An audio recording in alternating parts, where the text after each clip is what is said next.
Welcome to the Ontario Mortgage and Real Estate Insights podcast, your go-to source for the latest developments, trends, and regulatory changes in the industry. I'm your host, I'm Sandy, your guest host from Keller Williams Legacies, here to provide you with insights sourced from reputable news outlets to help you stay informed. Steve Hamoan here.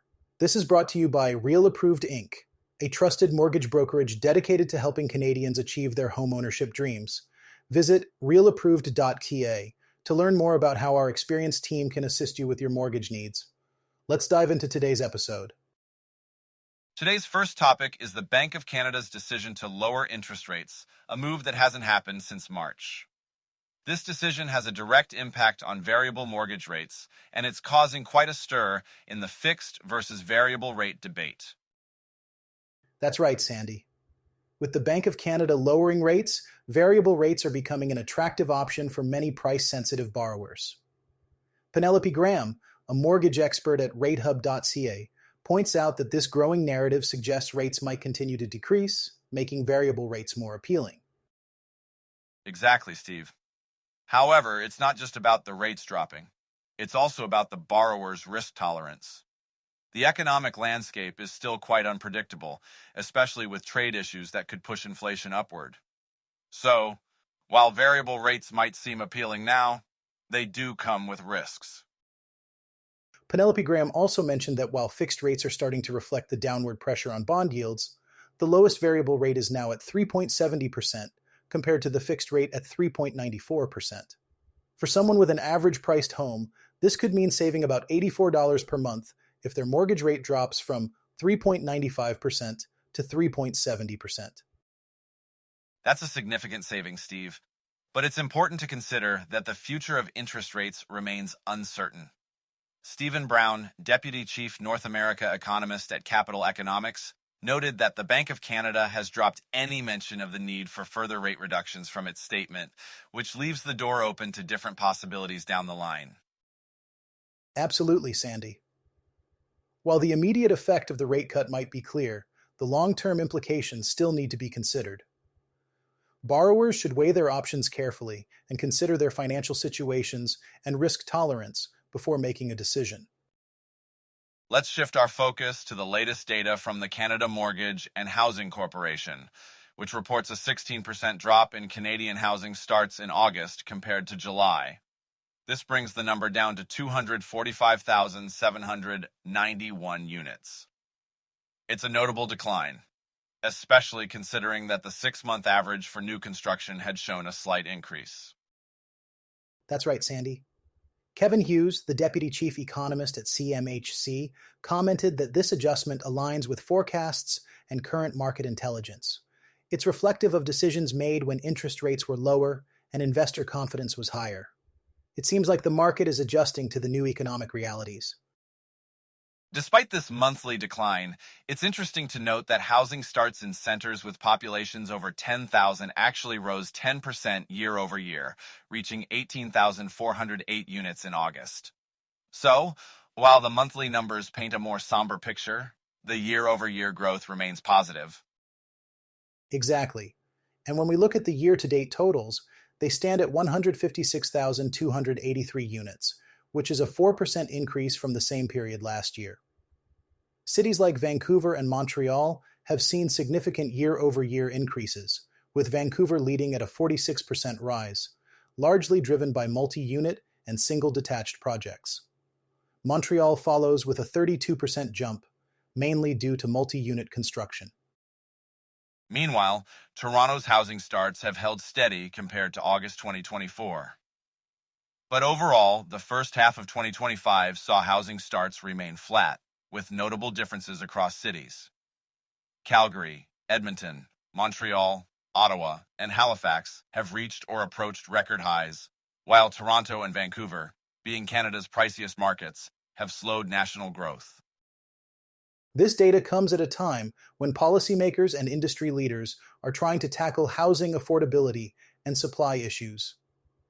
The Canadian Home Builders Association's CEO, Kevin Lee, emphasized the need to remove barriers for builders, such as the restrictive goods and services tax on home purchases, which has been a drag on construction. That's a crucial point, Steve.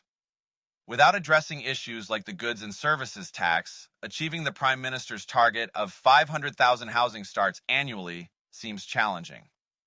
Recent initiatives like Build Canada Homes aim to address the housing crisis with projects that include developing public land sites for factory-built homes in cities like Toronto and Ottawa. Indeed, Sandy. The housing market is clearly facing some hurdles, but efforts are being made to overcome them. It's going to take a concerted effort from all stakeholders to meet these ambitious targets and ensure that the supply meets the demand.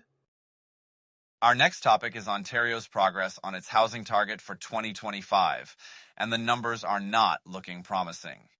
As of now, Ontario has only reached 26% of its housing target for the year, which is quite concerning considering we're two-thirds of the way through 2025.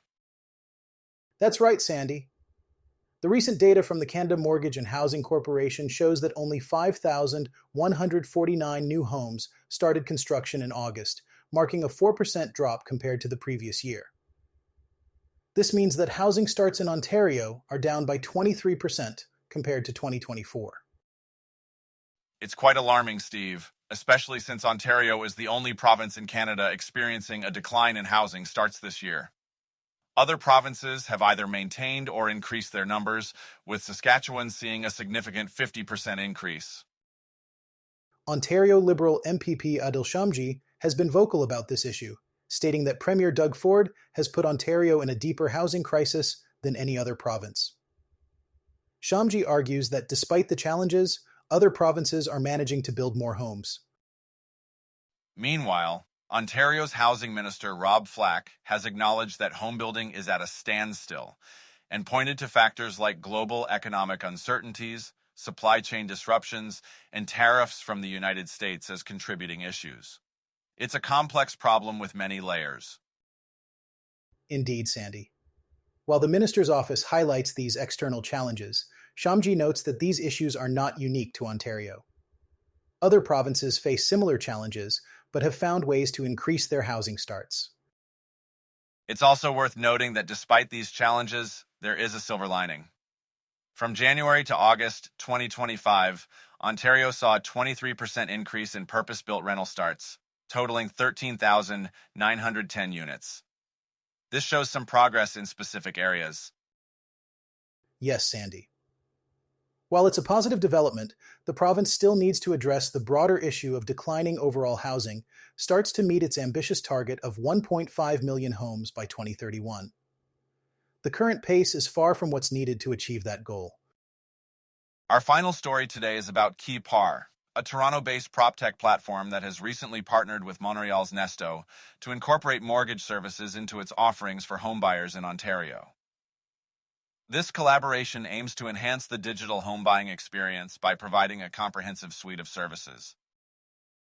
That's an interesting move, Sandy.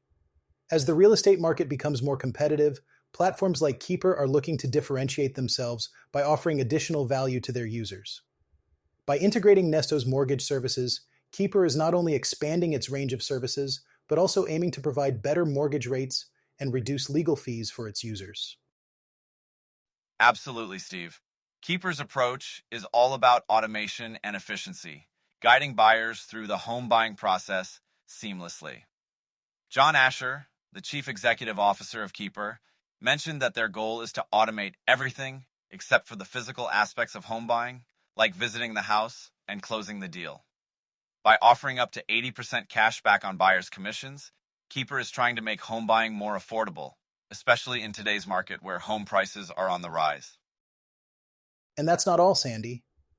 Nesto, as one of Canada's leading mortgage providers, brings a wealth of experience and resources to the table. With over $73 billion in mortgage assets under administration, this partnership could potentially offer more competitive rates to Keypr users. It's a strategic move that could attract more homebuyers looking for a streamlined, cost-effective process. It's a smart strategy, Steve. The prop tech industry, while facing fundraising challenges, continues to innovate. Keypr's partnership with Nesto is timely, especially as the federal government launches initiatives like Build Canada Homes to address housing shortages. By aligning with such trends, Keypr is positioning itself as a forward-thinking player in the market. Indeed, Sandy. As we see more prop tech companies emerging, it's crucial for them to offer unique value propositions. Keypr's focus on reducing costs and enhancing user experience could set it apart in the competitive landscape. It's an exciting development for the real estate industry in Ontario and beyond. That wraps up our discussion for today. It's been a pleasure diving into these topics with you, Steve, and providing our listeners with the latest insights in the Ontario mortgage and real estate market. Thanks for tuning in to another episode of the Ontario Mortgage and Real Estate Insights podcast. We hope you found today's insights valuable as you navigate the world of mortgages and real estate. Janine reads, outro message. Before you go, a quick reminder, Real Approved is here to make your mortgage journey smoother.